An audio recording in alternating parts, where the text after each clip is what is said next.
આગામી સ્થાનિક સ્વરાજની ચૂંટણીના પડઘમ વાગી રહ્યા છે ત્યારે આમ આદમી પાર્ટી આપ દ્વારા ગતરોજ 4 ઓગસ્ટ મોરબીમાં ગુજરાત જોડો અભિયાન અંતર્ગત એક જાહેર સભાનું આયોજન કરવામાં આવ્યું હતું।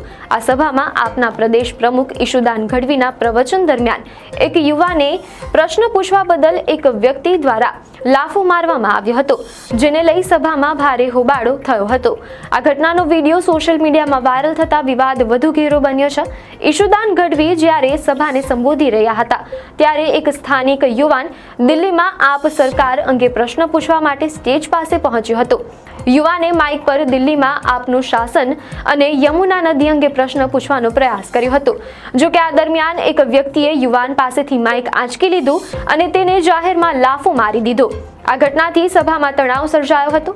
આ ઘટનામાં પ્રશ્ન પૂછવા ગયેલા યુવાન પાસેથી માઇક આંચકી લેવાનો પ્રયાસ કરનાર અને તેને લાફો મારનાર શખ્સનું નામ અશ્વિન પટેલ એકે હોવાનું ચર્ચાઈ રહ્યું છે। જો કે આ અંગે મોરબી જિલ્લા આમ આદમી પાર્ટીના પ્રમુખ મહાદેવભાઈ પટેલે જણાવ્યું કે તેઓ લાફો મારનાર વ્યક્તિને ઓળખતા નથી અને તે આમ આદમી પાર્ટીનો સભ્ય નથી।